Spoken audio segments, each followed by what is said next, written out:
प्रिय साधकों, शिष्यों, आप सभी को बहुत बहुत आशीर्वाद। 2 महीने बीत गए हैं आपसे मिले हुए, ज्यादा ही हो गया है, 2 से 2.5 महीने हो गए। ये तो ठीक है कि विज्ञान की ये तकनीक है, संदेश का आदान प्रदान हो जाता है। आप भी अपने रिश्तेदारों और मित्रों से व्हाट्सएप वीडियो के द्वारा बात कर लेते हैं, लेकिन सत्य यह है कि जो आप और मैं आपस में मिलते हैं उसका आनंद तो निराला ही होता है, जिसे कहते हैं ना जी भर के देखना।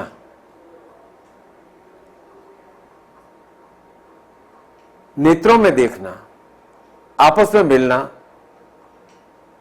मन से मिलना, रोम रोम से मिलना, वह तो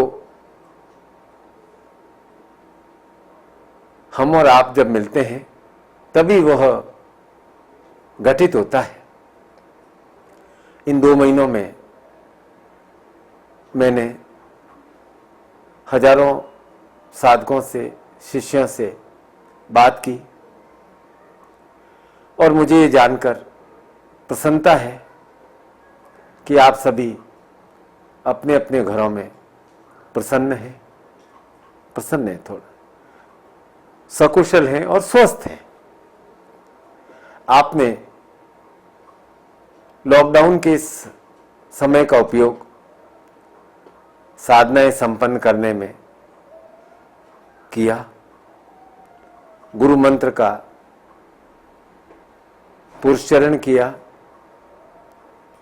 बगलामुखी साधना संपन्न की और भी कई साधनाएं आपने संपन्न की।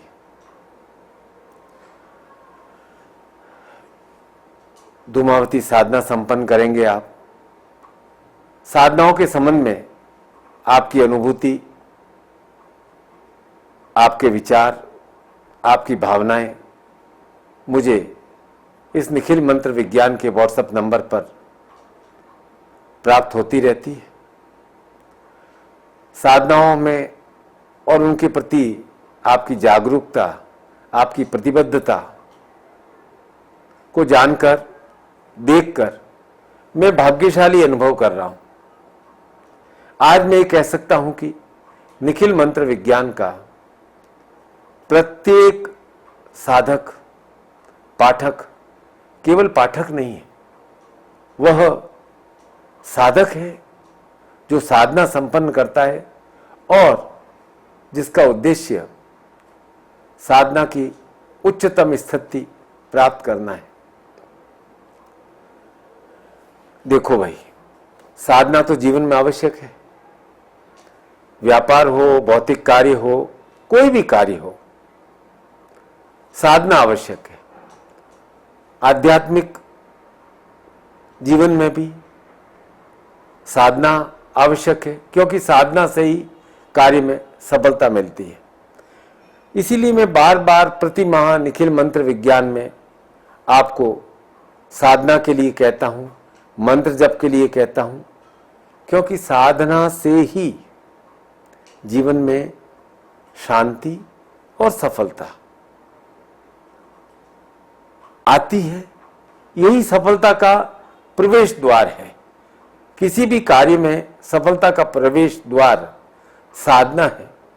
और मेरे जीवन का यह लक्ष्य है कि मेरा प्रत्येक शिष्य, प्रत्येक निखिल शिष्य अपने जीवन में पूर्णता प्राप्त करे।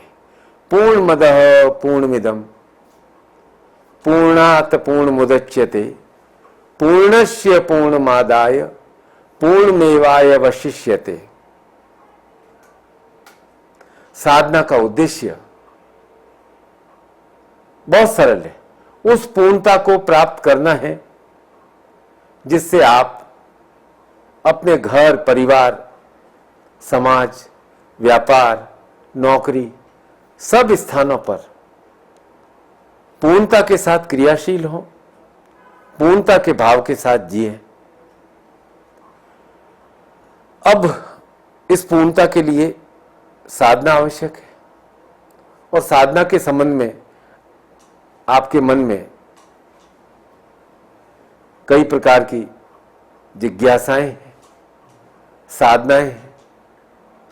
फल मिलेगा, नहीं मिलेगा। मैं कहता हूं कि तुम इन सब की चिंता मत करो, साधना के टेक्निक को समझो। देखो, प्रत्येक साधक देवादिदेव गुरु शिव का शिष्य है, गुरु का शिष्य है, और जो साधनात्मक मार्ग है वह तंत्र का मार्ग है। और तंत्र क्या है? एक टेक्निक। जो टेक्निक है वह तंत्र है, जो विधि है वह तंत्र है।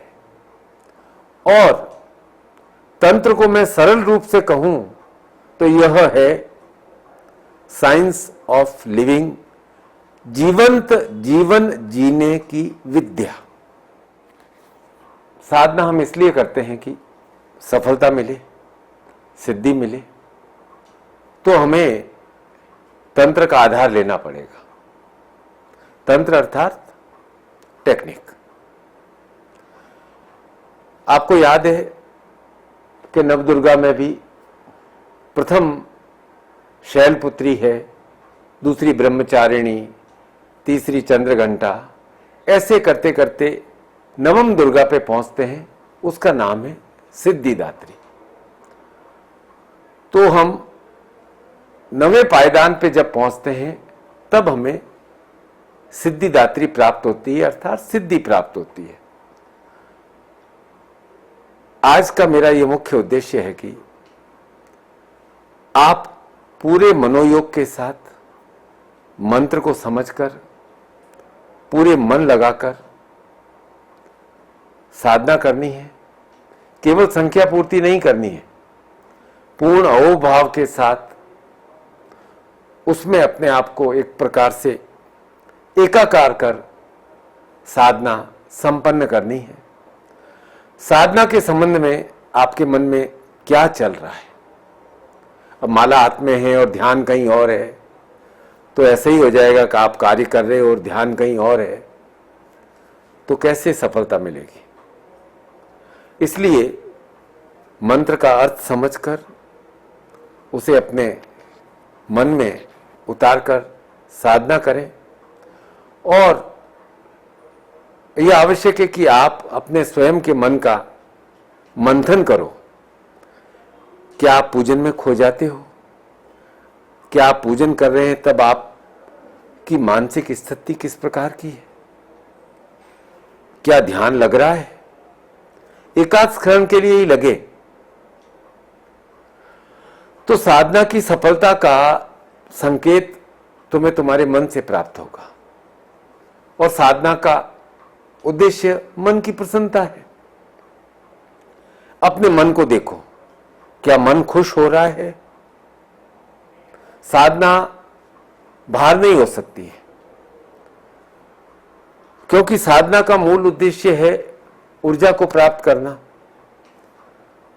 यह ऊर्जा ही, साधना की ऊर्जा ही आपको अपने दैनिक जीवन में भी कार्य करने में आनंद प्रदान करती है।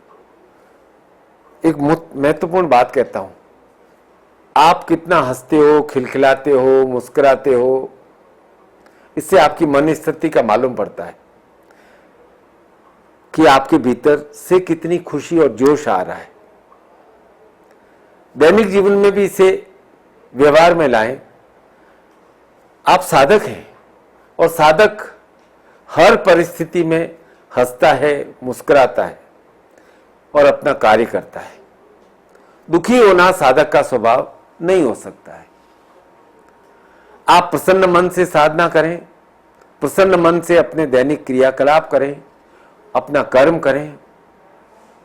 अब एक और छोटी सी बात कोरोना के संबंध में भी थोड़ी कह देता हूं।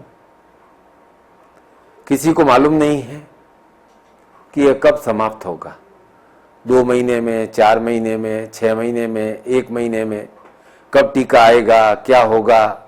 सब वैज्ञानिक, डॉक्टर, राजनेता, उपदेशक, यहाँ तक कि भी ज्योतिषी भी अपनी अपनी राय दे रहे हैं। अब आप इंतजार तो कर नहीं सकते, काम करना है, जीवन जीना है, जीवंत भाव से जीना है, तंत्र से जीना है। अगले 2-4 महीने में क्या होगा इसकी जानकारी हमें नहीं है, तो इसके लिए इंतजार करके बैठे तो रह नहीं सकते। अब आप विचार करो कि आपके पास क्या है, जो आपके हाथ में है उस पर ही आपको विचार करना है। आपके पास देह है, आपके पास मन है, आपके पास बुद्धि है, अर्थात आप अपने शरीर की क्षमताओं का विकास करो। हर महीने 10-10% ही बढ़ाओ, अपने शरीर की क्षमता का विकास करो। आपके पास मानसिक क्षमता है, उस मानसिक क्षमता का थोड़ा थोड़ा विकास करो। और सबसे महत्वपूर्ण बात है भावनात्मक क्षमता। उस भावनात्मक क्षमता को थोड़ा थोड़ा कर बढ़ाओ। ये जो जल्दी जल्दी विचलित हो जाते हैं, आपके पास जो भावना है वह बहुत जल्दी इधर उधर हो जाती है। इस भावनात्मक क्षमता को बढ़ाना है दृढ़ता के साथ, तब किसी प्रकार का कोई समस्या नहीं रहेगी।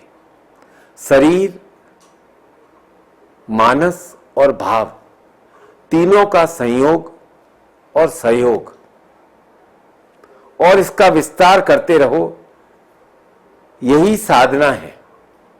आप भी जानते हो कि एवरेस्ट एक दिन में फतेह नहीं होती है, थोड़ा थोड़ा चढ़ते हैं, तब जाकर एवरेस्ट पर भी विजय प्राप्त करते हैं। इसलिए आज मेरा आपसे आग्रह है, निवेदन है, यह कहना है कि आप अपनी साधनात्मक क्षमता का विकास करते रहें। क्यों चिंता कर रहे? आप गुरु के शिष्य हैं, निखिल शिष्य हैं। आप अपना कार्य करते रहिए, बाकी शिव और शक्ति आपको देख रहे हैं, उनके ऊपर थोड़ा भार छोड़ दीजिए। मैं आपको आशीर्वाद प्रदान करता हूं कि आप प्रसन्न भाव से, स्थिर मन से, भावों में दृढ़ता लाकर अपना कार्य करते रहिए। बिना बात की आशंकाओं को अपने मन में स्थान मत दीजिए। साधक बनकर अपना कार्य करते रहिए। कोई बाधा बड़ी नहीं है, सब बाधाएं पार हो जाएंगी। हम और आप बार बार मिलेंगे, 1000 बार मिलेंगे। मैं आपको आशीर्वाद प्रदान करता हूं, सदैव प्रसन्न रहें, सदैव साधक रहें, सदैव शिष्य रहें। इस जीवन संग्राम में आपकी जय होगी, यह मेरा आशीर्वाद है।